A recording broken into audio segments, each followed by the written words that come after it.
Hey everyone, welcome back for another deep dive. Today we're going to be tackling one of those really big questions about human history. I love the big questions. Oh yeah, me too. They're the best. And this one comes from Jared Diamond's book, Guns, Germs, and Steel. So Oh, yeah, that's a classic. yeah, it's one of those books that like everyone seems to have an opinion about. Right. Like you either love it or you hate it. Exactly. And we're going to dive into all of that today. But first, for those who maybe haven't read it or it's been a while, uh, what is this book even trying to do? Well, the book is basically trying to answer this huge question. Why is it that Eurasian and North African civilizations have become so dominant, Dominant in like like in wealth and power, throughout history? okay, so like why did some parts of the world end up with, empires and technology and all this stuff and other parts of the world didn't? Exactly. Okay, and so how does Diamond go about answering that? Like what's his approach? Well, that's what I think is so cool about this book. He doesn't rely on those old arguments about like inherent superiority. So he's not saying that like, oh, Europeans were just smarter or more creative or anything like that. No, not at all.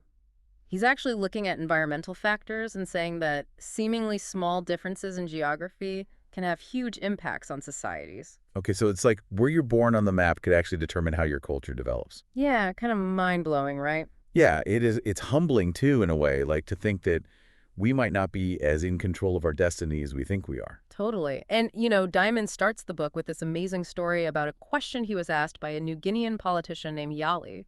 Okay, what did Yali ask? He asked Diamond, why did white people develop so much cargo and bring it to New Guinea while we black people had little cargo of our own? Targo. So like, yeah, like all the material stuff that we associate with advanced civilizations like technology tools, wealth, you name it. Okay, I get it. So Yali's basically asking about the roots of global inequality, like why are some parts of the world so much richer than others? Exactly. And Diamond uses this question about cargo as like a starting point to launch this massive analysis of human history. Okay, cool. So where does he begin? Well, one of the first things he tackles is this transition from nomadic hunter-gatherer societies to settled agricultural societies. Right, because you can't really build an empire if you're constantly on the move, following herds of animals and foraging for food. Exactly. You need to settle down to really develop complex societies. But didn't all human societies start out as hunter-gatherers? I mean, how did some groups make that leap to farming while others stayed nomadic? That's where those environmental factors that we were talking about come in. To develop agriculture, you need a few key things. Like what? Well, first, you need plants that are actually worth the effort of cultivating, high carbohydrate plants that can be stored for a long time. Okay, makes sense. What else? You need a climate that allows you to preserve those food surpluses. Oh, yeah, like if it's too hot or too humid, your food's just going to rot. Yeah. Exactly. And then maybe most importantly, you need animals that are suitable for domestication. Wait, hold on. Not all animals can be domesticated. Yeah. I mean, I always kind of assumed we could tame any animal if we just like figured out how. It turns out that's not true at all. Diamond lays out this idea called the Anna Karenina principle. The Anna Karenina principle. Yeah. It states that only a surprisingly small number of animal species have those unique traits that make them good for domestication. Okay, so like what kind of traits are we talking about? Well, first off, the animal needs to have a diet that humans can provide. Okay, that makes sense. Then it needs to be able to breed in captivity. Oh, yeah, right. A lot of animals are super picky about where they'll, mate and have offspring. Totally. And then maybe most importantly, its temperament has to be pretty calm and predictable. You don't want a herd of animals that's prone to freaking out and stampeding all the time. Right, that's a recipe for disaster. Rear. So it sounds like an animal's personality can actually have huge implications for like the development of entire societies. It's crazy, right? And here's where the whole geography thing comes back in. Oh. It turns out that Eurasia just happened to have a way higher concentration of those domesticable animal species than any other continent. Like what kind of animals? Horses, cows, pigs, sheep, goats, they all originated in Eurasia. Oh, wow. So while folks in Eurasia were hitching up plows to oxen and, riding horses across the steppes, people in other parts of the world were stuck with, well, I don't know, like llamas or alpacas? Yeah, exactly. Which are great for wool, but not so much for pulling heavy loads or, riding into battle. So it sounds like Eurasia really won the geographical lottery when it came to animals. What about plants? Did they have an advantage there too? They did. Eurasia also had a head start with those high carbohydrate plants that we talked about earlier. Yeah. Wheat, barley, rice, those are all Eurasian crops. And those provided like a super reliable source of calories, right? Totally. And you could store them for lean times, which is crucial for developing those food surpluses that allow societies to become more complex. It really does sound like Eurasia had a bunch of advantages right off the bat. Yeah, But I'm guessing this is just like the tip of the iceberg. you're right about that. There's another fascinating piece of this geographical puzzle that we haven't even touched on yet, the orientation of continents. Okay, I am intrigued. How does the shape of a continent affect all of this? Well, Eurasia has predominantly an east-west axis, meaning people could travel for thousands of miles while staying at roughly the same latitude. So they wouldn't encounter those huge changes in climate as they moved around. Exactly. Imagine trying to take a crop that thrives in the Mediterranean and transplant it to, like, northern Scandinavia. It's just not going to work. Right, it's like trying to grow oranges in Alaska. Exactly. So this east-west orientation of Eurasia created this massive superhighway for sharing crops, animals, and ideas across vast distances. And that wasn't the case in other parts of the world. Nope. Think about the Americas and Africa. They have more of a north-south orientation. So you've got these dramatic shifts in climate and terrain that made it way harder for agriculture and technology to spread. It's like trying to drive a car across a mountain range versus cruising down a flat highway. One's going to be a lot faster and easier. Great analogy. And all of this geographical luck gave Eurasia a massive head start when it came to developing those complex societies, technologies, all those advantages that we lump together as cargo. Okay, so we've got the food, we've got the animals, we've got the shape of continents. Right. What else is there? I mean, I get why this book has steel in the title, but what about those germs? Where do they fit into all of this? Yeah, that's where things get a little bit darker, but it's a really important part of Diamond's argument. See all that close proximity of people and livestock in Eurasia. Yeah. With those high population densities we talked about, well, it created like the perfect breeding ground for infectious diseases. Oh, okay. So we're talking about like smallpox, measles, influenza, all those like nasty bugs that can just wipe out huge numbers of people. Exactly. And while those diseases were definitely devastating for Eurasian populations over time, they also had this kind of unintended consequence. Which is, They helped build immunity. So over centuries of, constant exposure to these diseases, Europeans actually evolved a certain level of resistance. it's like their immune systems were going through this intense boot camp, Yeah. constantly battling all these pathogens. But what does this have to do with Eurasia's dominance over other parts of the world?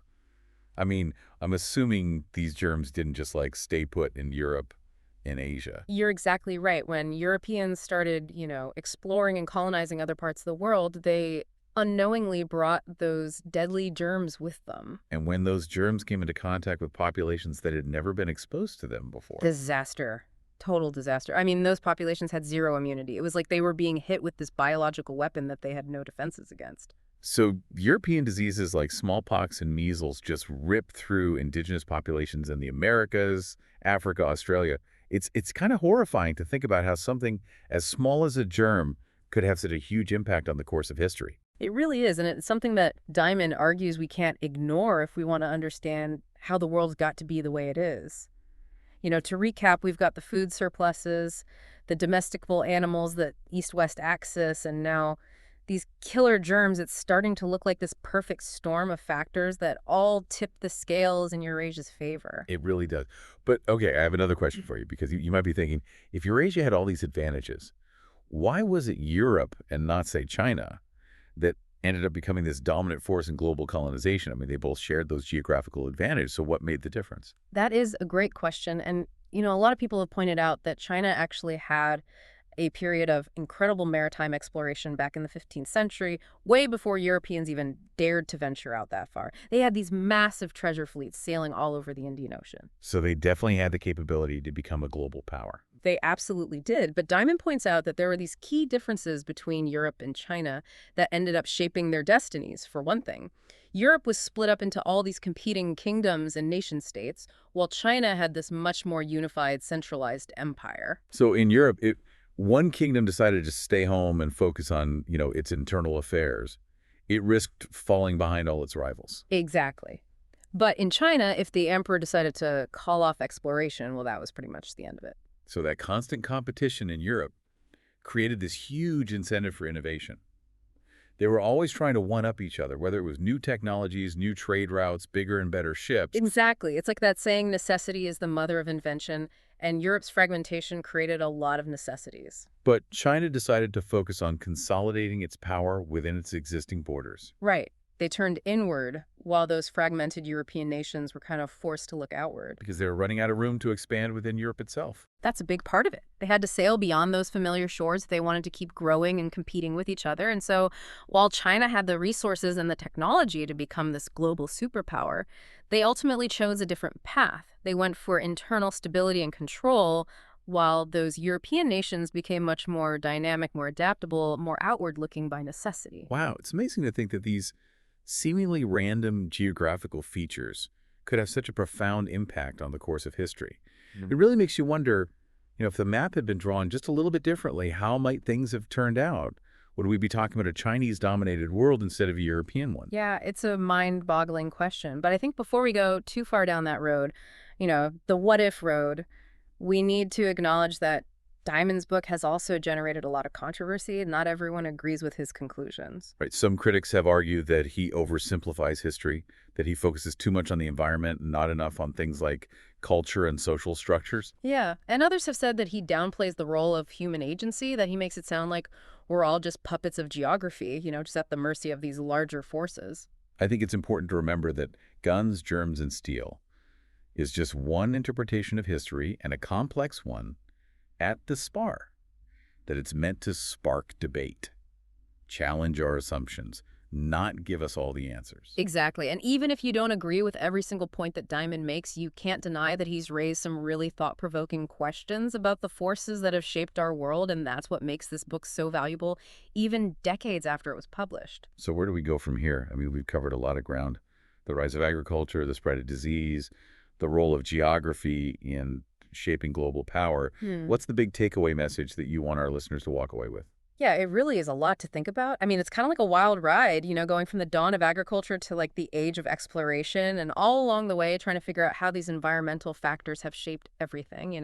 And what's so cool about Diamond's book is that he doesn't just leave you with this sense of like, oh, well, this was all inevitable, geography dealt these cards.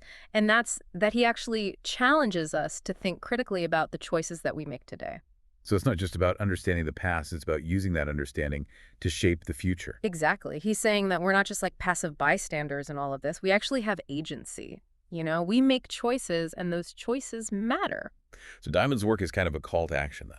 It is. He wants us to be aware of our impact on the planet, to understand how connected all of our societies really are, and to work towards a future where those historical inequalities, the ones that are kind of baked into geography, they don't dictate who thrives and who struggles anymore. And that's a message that feels really relevant right now. Yeah. As we're dealing with things like climate change and global inequality and trying to come to terms with the legacy of colonialism. It really does. And Diamond's book reminds us that we have the power to shape our own destiny, but we have to understand the forces that have shaped us, to make informed choices. So as we kind of wrap things up here, I want to leave our listeners with one final thought to ponder.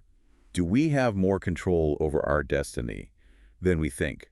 Can we actually break free from these historical patterns and create a future that works for everyone, no matter where they happen to be born on the map? I think that's a great question to leave everyone with. And hopefully this deep dive has given you all the tools and, the inspiration to keep exploring these ideas and come up with your own answers. Exactly. And that's what it's all about, folks. Thanks for joining us, and keep on learning.